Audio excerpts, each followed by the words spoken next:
Perfect. Perfect. Yes. Update. On Amaka Wingi website, we are live and kicking. This is looking good. On the Facebook, we are also live. And right here in my studio, I just want to welcome you. It's a very special day today. Excellent. Let me just bring this one closer to me. I think, excellent. Fantastic. We are in business. We are in business. Perfect. We are in business. Perfect. Yes. Update. On Amaka Wingi website, we are live and kicking. This is looking good. So I just checked my sound there. I think I'm coming out very clear. Excellent. Let me begin the show. Today is a very special day. Those on Facebook, I think you're gonna see the writings the way upside down, and I hope you can handle that. And you make out what it means. This one says Amakaya Wingi Business Network, power of many people coming together. And this one says Westmere's Open College. So just flip the images around. I couldn't work it out today. So I trust that you will be able to do miracles on your machine. And without much ado, let me go straight into my teaching. And today I'm so delighted that I'm sure you can hear me. Can you hear me on Facebook?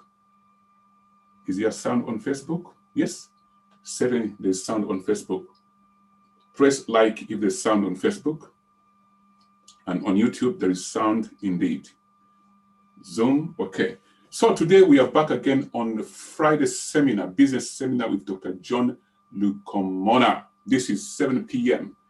And I want very quickly to introduce to you some of the books that I've written in the past and the reason why I do write what I write and also propagate the message of business development and investment. Somebody asked me this question as a lady who came for consultation, and I said, the question was, how do you pack all these things? My answer was this, Psalm 25, who is he that fears the Lord? Him shall walk in the way chosen for him. So when God chooses a way for you, he also gives you power to pack things together.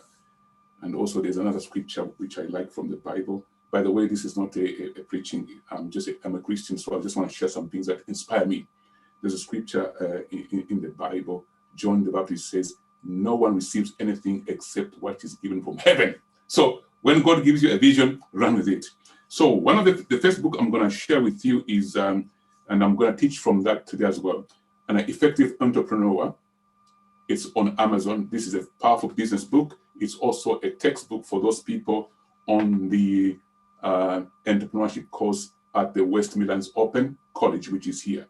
Those who are learning that course and they're doing fantastically well. You got to join that course. If you're a businesswoman or man, you got to join the course on entrepreneurship, which is this one. It teaches you a lot of things. Don't assume that you know that you know. There are a lot of things which I myself doesn't know. Plenty. I'm at this level because I don't know much. So the little that I know has brought me to this level. So I'm ever learning. Right on my left here, there's lots of books I'm reading. I'm reading the ACCA. This is a series on leadership.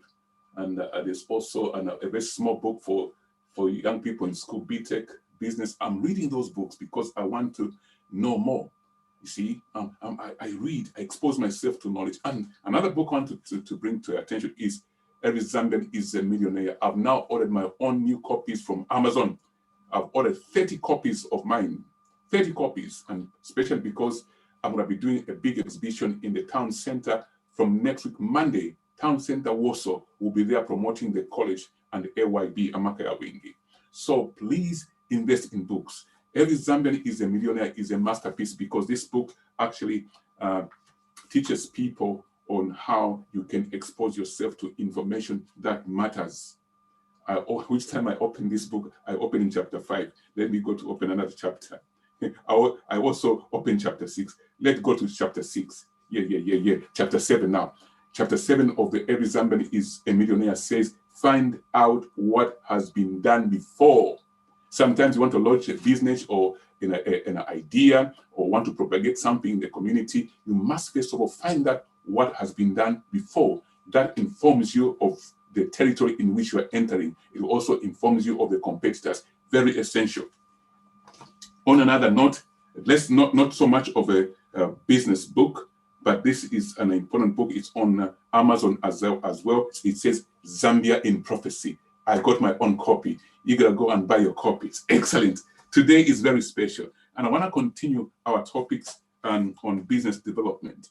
Last week we looked at a number of things. One of the things we looked at was routines and also packaging your business in a way that it's properly registered with the authorities and the advantages. And I think I just want to build on that part as well today, on why somebody has to register their business and also have a routine in your operation. I was given an example. I'm writing my office here. There on the board, I know what I do on Monday. I know what I do on Tuesday for the business, because we're talking about business. I know what I do on Wednesday, etc., etc. Why do we say we should have a routine? Very important. Within the routine, we should know how to set ourselves up for success by complying with the policy makers, because there are advantages in that. And we gave a short example on what's happened with the COVID-19 period. Some people could not claim for nothing because they're not even registered anywhere. Perfect. Let's move on. And at 1:30, don't miss. I'll be having a very special lady.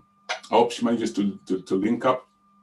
At 1:30, we'll be speaking to Zibulie Haongwana, a powerful author, at 7:30. Let me kick off. I've got only 20 minutes. My introductions are very, very long nowadays. You know, when there's so much to do, so much to give out, introduction should be 1 hour. Now, let us go. Let us go and see what we can unpack from this book. I recommend it very much. I can't wait to come to the chapter 8 where it says the mindset of an entrepreneur. I like that one. The mindset of an entrepreneur. I define an entrepreneur as a problem solver, somebody who solves a problem and he sets up a vehicle to solve that problem so that people can give him or her money in exchange for it. Some people choose to go commercial, some people choose to go charitable. Either way, finances is involved. And sometimes those who go charitable route, they may be called social entrepreneurs. It's marvelous. But now let's go and have a look at one section which I really want to emphasize on the business planning. This is where routines are. Okay. Many people jump out into business without a single plan in their head or even scripted anywhere on the paper. And business planning is something that people run away from because it's tedious to write and so forth. And many people only come to the point of writing a business plan when they hear about somebody funding businesses or somebody wants to invest. Really, that's not the time to write a business plan. The first audience of the business plan must be yourself, because you want to track the path to success.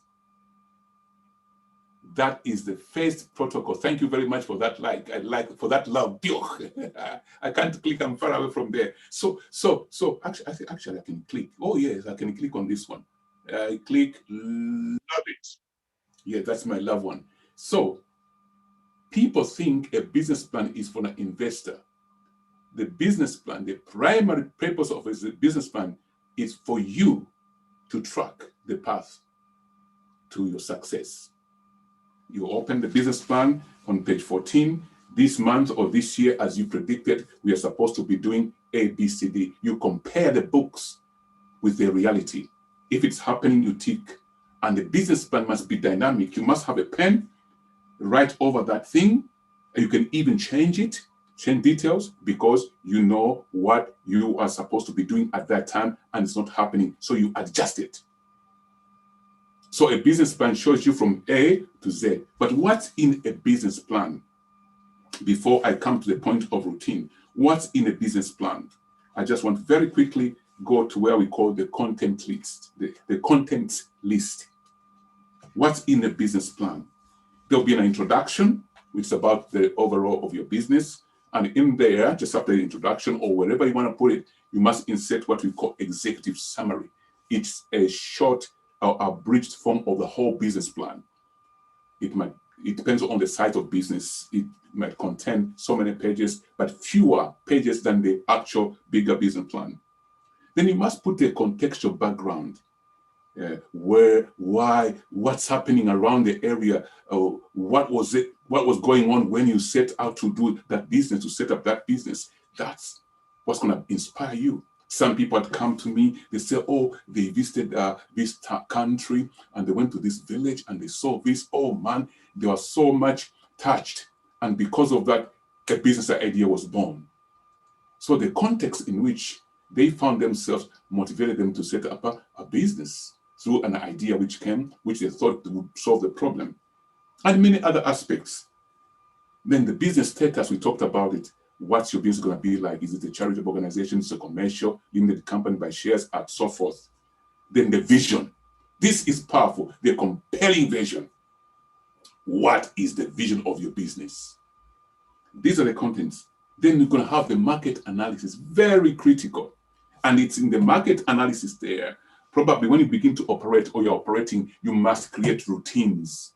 I work with my wife and she's in the marketing department. She helps in the arranging leaflets and all that stuff, etc. And then one day she picked up a leaflet also by somebody who dropped a leaflet in our house, and we recognized that leaflet. It comes to our house every 2 weeks. And my wife says, wow, this thing's always here. I say, yeah, it's a routine. They know every fortnight, people forget, we must remind them they drop the same leaflet. But of course, not the same one. The same one is in our house, but the same brand new leaflet, continuous marketing. So they have made a routine. Every fortnight, we go in this area, we drop these leaflets. Because if they stop marketing, we forget about them. Let's talk about Coca-Cola. They are well established, but they still market. You see, you got to keep your image of your product in the minds of people consistently. So market analysis, who's going to be buying your products? What's going on? What's the share of the capital or of the market in the area? For example, if you're launching and going to be selling cars, so we're going to see how many car garages are here selling cars and what type of car. How many people buy this? How many people don't buy? So you do a pie chart, you cut across, you say, oh, I have 5% share. I can target this 5%, things like that. Developmental objectives. How are you going to develop your business and go forward? What is it? What are the strategies to growth? I told you on a Tuesday, we do what we call strategic alignment. We sit down. So we want to develop and grow our business. We say, okay, who is doing good in the industry? Who is having excess students that they cannot satisfy? Who is trying to develop this kind of module, but they can't complete it for some reasons, and probably might want a partner. So we engage with them. Come on now, the excess students, those that can't satisfy your entry requirements, we can create a module which can't fit in your program there. We do it in WMOC. There you go. So we do things like that. In your business, sometimes you got to look at your direct competitors. They can be a blessing. I always like giving an example of hotels. Hotels, they are actually big competitors, but they build in the same area. Let me just admit my guest here on Zoom. Fantastic. You're welcome. If you just mute your microphone, I'll catch up with you in a minute. Fantastic. Mute your microphone and also mute your video. So the way it works, your competitor can be a blessing to you. Just study the way the competitor is behaving. Sometimes the competitor is overwhelmed with them, the customers that runs to them. You can partner. They can subcontract to provide that kind of similar service. But because they're so overwhelmed and you're around, they work with you. So all these things, you got to know how they work. All these things, you got to follow a certain system, and they come through what is called business planning. Because without business planning, you would not know when things are happening. You are running without a plan. You won't even know when you're making it because you've got no plan.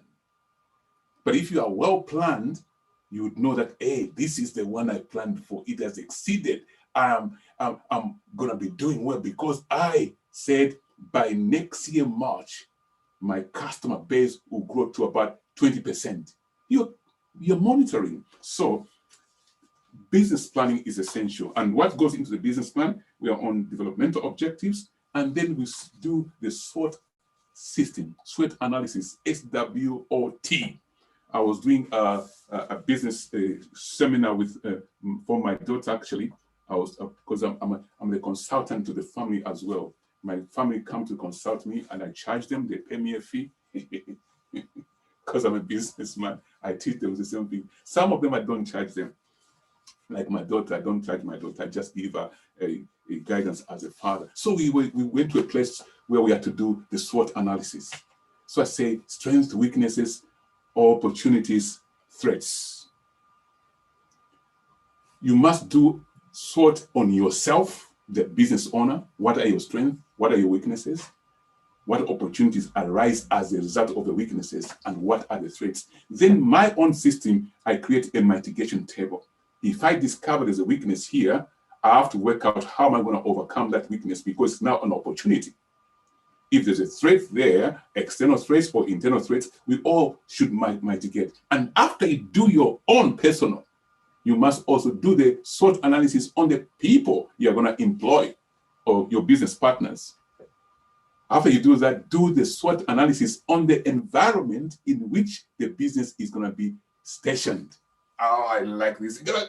You've got to join the entrepreneurship course. These things are well taught. And people who come on the course, they fly within a month. They fly. They begin to do well. Let me just do a little bit of my drink. This is a hot chocolate. Excellent. So if you are running away from business planning, if you are running out from knowledge, you are not succeeding. Although you think you're succeeding, you're only using maybe 0.1% of what is out there for you to make you use 10, 15% for success. So that's how things go. There was an interruption on Facebook there. We are live. We are back. Sometimes Facebook as well. It was sending a message interrupted. There you go. So if you do not read books, and today I'll be interviewing somebody on books. These books, that's where knowledge is hidden, you know. Many of the stuff that I've actually learned, I've learned them from books. I read a lot. Sometimes 5 books in a go. I carry them like that. I'm a bookworm. You know, I don't sleep in the book. They say I'm a bookworm. I like reading. I chew knowledge. Knowledge is light. Oh, gracious Father, give you praise. Now, what else is there now? Investing in other portfolios. In your business plan, we mentioned it the other week. I'm going to emphasize this. Invest in other portfolios. Very essential. Then now, after you've made a list of what's going to be in your business plan, I want to talk about compliance. Compliance and also getting into the meat of what's around in the community. When you've done the planning, you must also plan inside there how you're going to do your compliance. These are other strategic planning that you'll be doing ongoing. And when you do that, that's when the routine comes from. Because when you launch out a business, you know the dynamics of your business within a month or 3 months. There now you can create routines. You can create routines. Because if you're too random, you find it very difficult to measure the output. Routines are very essential. I just want to type the number here. If somebody, I think, is signaling, if you want to come and ask a question live, it's 84075387265. That is Zoom. That's people on Facebook. Excellent. Now I'm becoming an expert slowly as we go because I can manage that Facebook live there and I can control Facebook here. This is Zoom and also YouTube.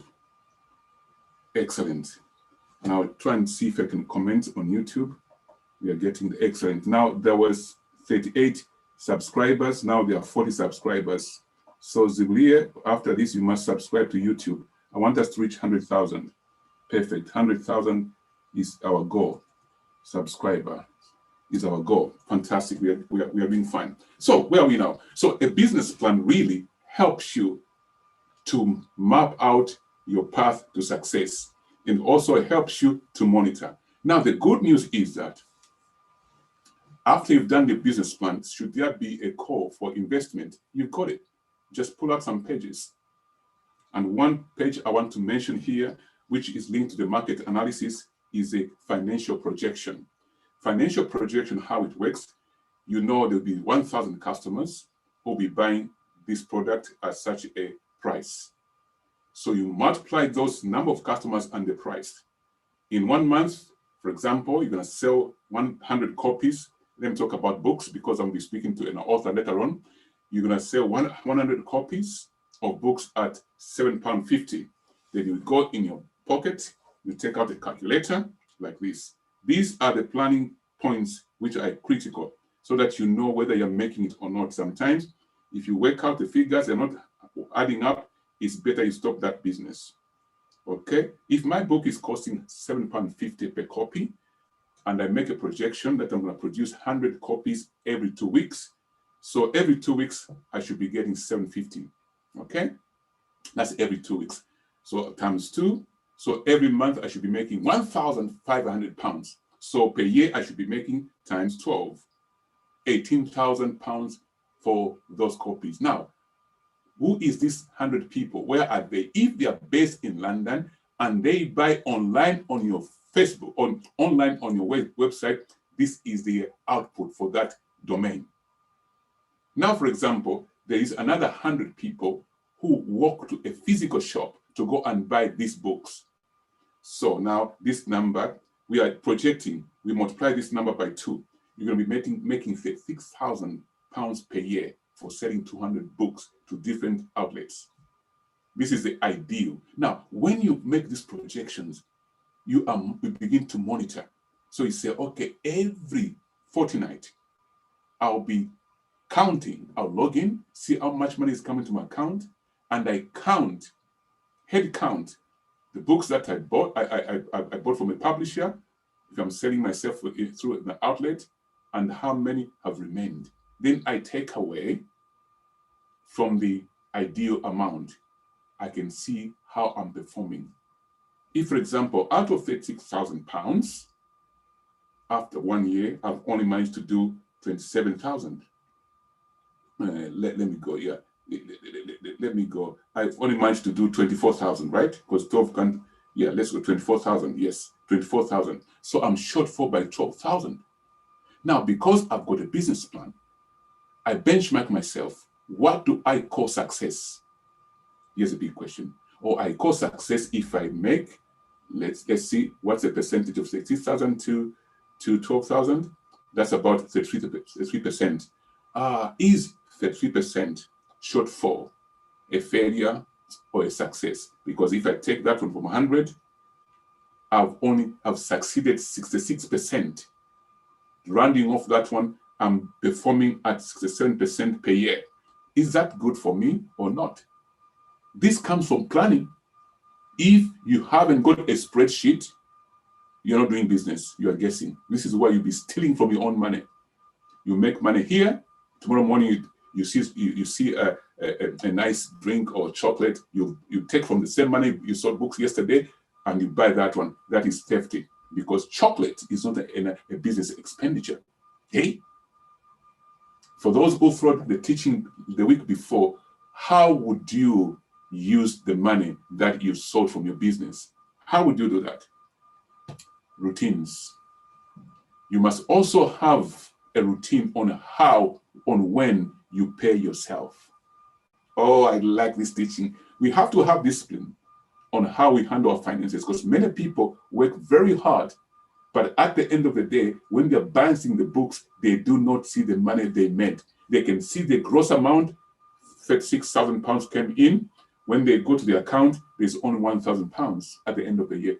What has happened to £35,000? And they cannot even count for it because they never saw £35,000 in their hands doing anything. It's because they have no routines on how they pay themselves and when they pay the bills. When an invoice comes from a bill, it doesn't mean you should pay immediately. You must have a day on which you pay your bills. You must have a day on which you pay yourself. You must have a day on which you're going to now reorder stock. It's all about planning. So in business, this is what we do. Oh, I like this one. I think I've spoken enough to motivate your interest to join and learn properly. And why we do this, why I spearhead doing this, because when you have the correct knowledge, business becomes a lot easier. And you work meaningful hours. And you can grow that vision nicely because you can see something you're accounting for. One of the ways to track your finances is to separate your business account and your personal account. Even if you are the author, you must have an account for authorship. Separate them. Even if you're a sole trader, you must have another account for business. Separate your accounts so that when you have that routine, every 2 weeks you pay yourself, maybe let's say out of this budget, you pay yourself £70. So your own loyalty to spend, transfer that £70, write an invoice to your account, personal account, and put it in the folder, in the file somewhere. When accounting period comes, take it to your accountant. He or she will be able to track how your money is being spent. This is how business is run. I've taken at a scale of authorship because today I've got a very special person whom I'll be interviewing in 3 minutes about authorship, because authorship is a business. I'm a writer myself. I wrote a number of books and they're on Amazon, but at this juncture, I won't talk about my books yet because I've already spoken about my books at the beginning of this lesson. Yes, indeed, it's a lesson. But at this point in time, I want now to prepare my guest. And this guest is a wonderful, wonderful guest. She's a member of Amakaya Wing. And when there was a time of physical conferences before the COVID came, these mighty women, they traveled from London, 4 a.m. they're on the train to get to Warsaw, the capital city of business and enterprise. Is Warsaw. Warsaw is in the center of England. If you take a ruler, measure from the north, the east, the south, and the west, Warsaw is actually at the center there. And there's a good story about Warsaw. What you see Birmingham is, Warsaw was supposed to be the one. But I'll let you look at the history, what happened that Birmingham became the bigger city than Warsaw. But Warsaw still remains the hub of the leather industry. Fantastic. Without much ado, let me invite my guest. She's going to be live. Or people on Facebook, you won't be able to see our face. If you want to see our face, we are live on YouTube. But if you're going to go on YouTube to see our face, mute yourself on Facebook or mute yourself on Zoom so that there's no backlash of feedback. But keep yourself muted. And if you want to ask her a question, I've also sent on Facebook. The Zoom number is 840-7538-7265. Perfect. And while she's coming in, I want to make another announcement. Next week, the whole week, we are in the city center, Warsaw. The WMOC has got a bigger shop there. We're keeping it only for a week. We are just doing promotions. This is why you can see me. I'm in this a nice t-shirt here. You can see that. I don't want to stand. If I stand up or mess up the other cameras. But you can see those people on Facebook. You can see my t-shirts here. And Zoom, you can see WMOC. If you're going to come to help us, we'll give you one of these for free. Excellent. Let me invite Zibu Lie. Can you unmute yourself and also switch on your camera? Switch on your camera. Is that Zibu?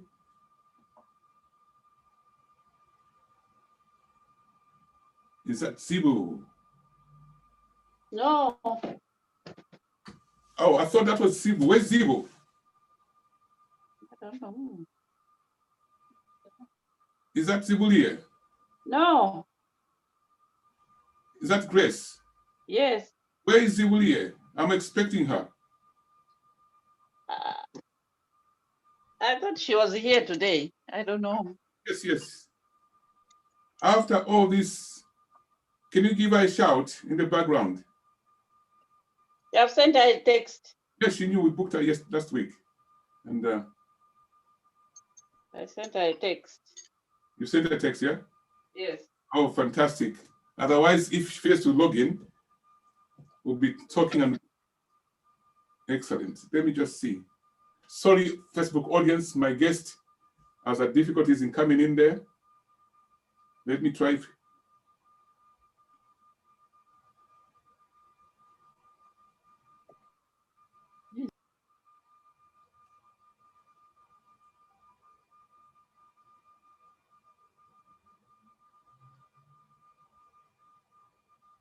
Okay.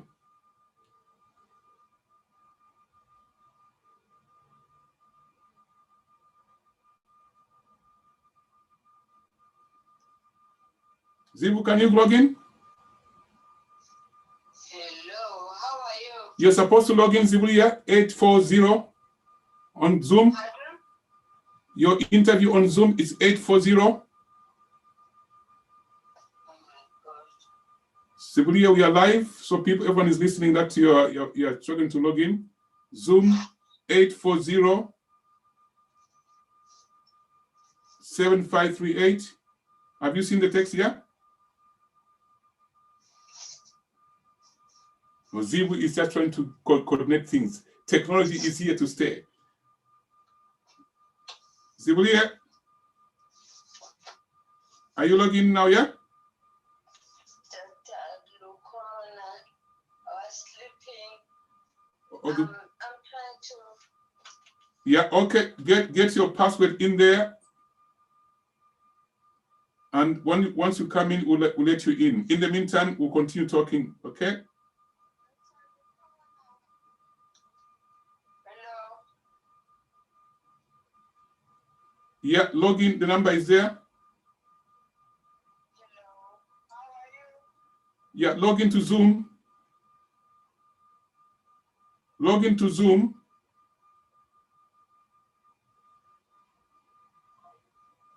Okay, she's 840. Sorry about audience. 840 7538 7265. Zoom. Okay, well, let us get in.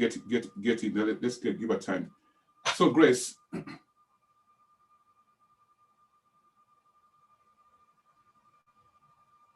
Yes, and my guest is logging in. Live shows are interesting sometimes, especially on this media. She's trying to get herself in. So that's what we talked about. Now, let me just add some bits and bobs while she's trying to log in regarding people in the diaspora and some ideas that could help us move to the next level, because all of us actually we are climbing up the ladder. I've seen that many people have now got businesses in the United Kingdom. Many people are actually doing better projects in partnership with their fellow brothers and sisters back home where they come from. Now, I just want to drop an idea which I thought of, which many of you know already. Here we go. In this COVID period time, there are so many things that are very essential to look at in terms of projects that can be set up. There's quite a number of ideas, and gladly so to say, in the United Kingdom, I don't know about other nations, there's a lot of support that has come from the government in kind and also financially. There's quite a lot of support. What I ask people to do is make sure you be in the habit of listening to news and also go on the council websites. Now, I believe some of the ideas that are important is how do you get people busy while they're in the lockdown? Can you have a good business idea that can focus on that to stimulate the physical, to stimulate the mental capacity as well? Those ideas are very good ideas to explore. Because a number of times we tend to wait until somebody tells us what to do. What's happening in your community right now? Can you look deep into your community and see what project you can set up around this area? Another idea we can think of is the use of computers. Because much of the stuff that we're doing is really online, there are people who have got less and less skills to use online systems. For example, the people that, what I call the seniors, who are not born in the computer age, but they did resist to use a computer.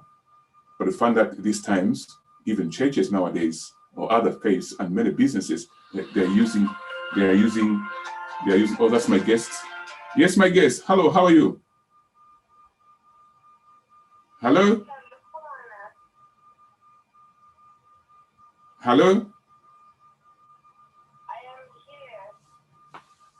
here. In Zoom? On Zoom, 840 7538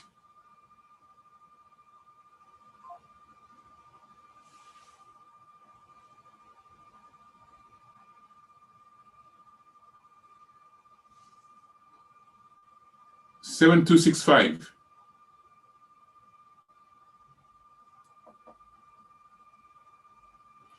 Oh, okay.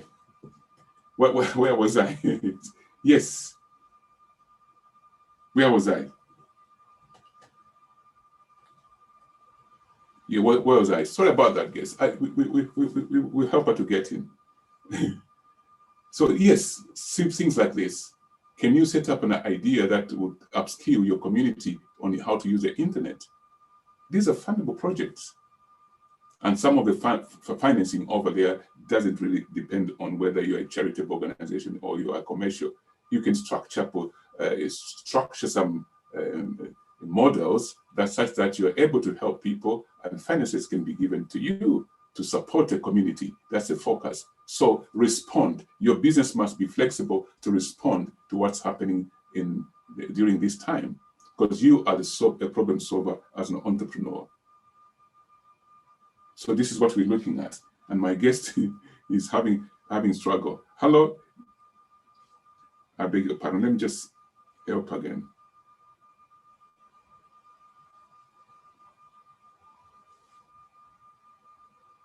I beg your pardon. Keep listening. So those ideas can perform wonders in the community. And in terms of compliance as well, it's important that you actually structure and register your business properly. Okay, I think it's succeeding. Okay. Hello, Grace.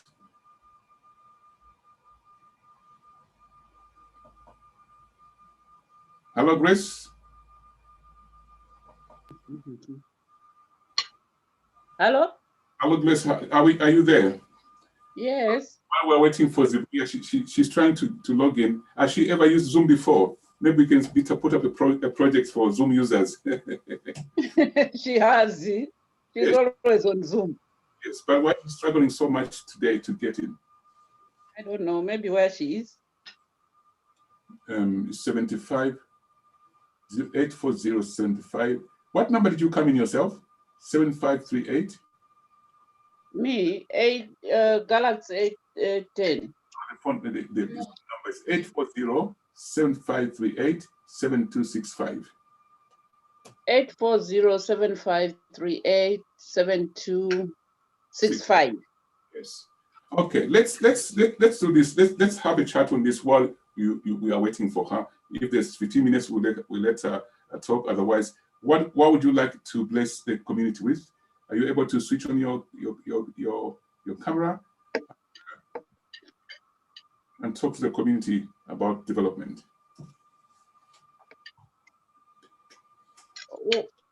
Which is the community?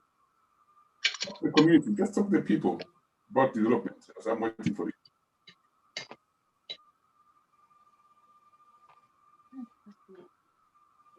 Inspiration on ideas that we can do during this pandemic. There are so many ideas, Doctor. Hmm? There are so many ideas to help the people in the community. Ideas like, during this pandemic and after, there have been a rise in societal issues. There have been a rise in mental issues. And one can help, especially in counseling, those people and directing them where they're supposed to channel their problems. Because a lot of people don't know where to channel their problems. Mm. And one of the thing I've seen is most of the people, when before the pandemic, we could just go to ring the surgery in the morning, go and see your GPs. But now with this pandemic, everybody have been complaining that the system is so complicated when somebody is unwell.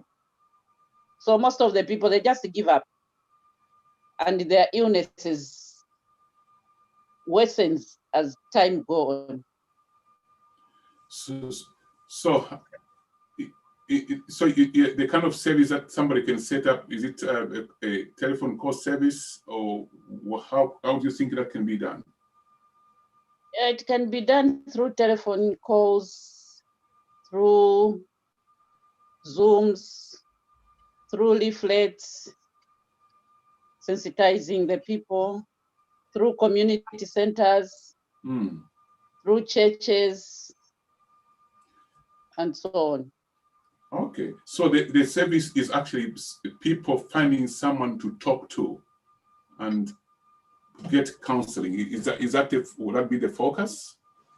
Yes. So we can say counseling services or sensitization services. So people with mental health qualification, they can be able to actually easily set up this kind of system where to do the counseling, or is it limited to a certain type of profession? No. As long as somebody has got an idea of what they want to do, or they have seen the problem, they can collaborate with other people. They can work hand in hand with counselors, yes, mental health practitioners, work hand in hand with councils, local councils, the church. Right. So really, you don't need to be qualified in that area. All you need to have is the capacity to generate that idea. Then you partner with the people who are qualified. Yes. Oh, this makes it easy, very, very easy. So people out there, even if you're not in the medical profession, because this is mental health we just talked about, even if you're not in that profession, but you carry the idea, you can structure it, then invite others who can now operate in their qualified capacity, isn't it? Yes. And that makes you legal. Excellent. I like the thinking. So what is your answer sounds as if your background is medical. What is your background, your career? I'm a theater nurse. Oh, you see, Grace is a theater nurse. So within the medical field, she understands that. What other ideas would you think of that we can motivate these people to bite their teeth in? I think the other ideas is for those who are good in teaching, there's a lot of teaching which is supposed to be done about the disease itself, about the pandemic itself, sensitizing people how to protect themselves and how to keep safe. Yes. And also because of this pandemic, a lot of people, especially school-going children, they haven't had time to do their full-time learning. So those who are teachers and other services, they can utilize their time to teach online, to do some online courses. Online tutoring. Oh, perfect. Perfect. That's excellent. So teachers out there, even if you're not a teacher, qualified teacher, there's room. At least you can start helping people via Zoom, which we deliver in WMOC. I like that and I concur with that. If you're looking for upskilling to be able to get your qualification as a teacher, the idea which Grace has mentioned is perfect. And in fact, the uncertainties that's happening, at least in the UK, there's a lockdown in this town, there's easing in this town, etc., creates an opportunity for things like these to teach people online. So the table is opened up. Let us not fall back. Let us try to see how we can edge forward and start to help the community, make the community tick while we are fighting the war in the coronavirus period. Fantastic. I like that. And one of the other things as well that we can look at is the young people between the age of, let's say, the teenagers, when 13, 14 to 19, that age group, I think the talk shows are also essential, where you bring people together, young people of different minds together, just to come and talk about a certain essential topic. Some of these topics really would even help people to distress, you know. Don't you think so? That could be a viable venture to help them? That can be also added. And even in music, those who are in the music industry, music can be also been taught online. Okay, I never thought about that one. Try to explain, put some more ideas light on that. Music taught online. No, I just watched a documentary whereby 3 or 4 people were grouped together. You know, they were linked via Zoom, and Okay. each one was performing. So it's like they were in one room doing Wow. some performances. Now let's bring this back home in the African diaspora community. Yes. I'm sure every community has got its own nuances in terms of needs. What are you hearing on the ground could be the biggest needs in the African diaspora regarding development? Because everything we're talking about is development. Development links into business. Life is about business, buying and selling, whichever you think. What do you think is the biggest thing happening in the diaspora African community? In the diaspora African community, I've been watching and following a lot of things going on online. Mm-hmm. There are a lot of groups which have emerged during this pandemic. Mm-hmm. And there have been a lot of linking. A lot of businesses have emerged. As we are talking now, I think tomorrow we'll be celebrating our 56th independence. But which country is that? Zambia. Oh, Zambia, perfect. Tomorrow it's the Independence Day. Unfortunately, we can't go to the embassy to do some celebration.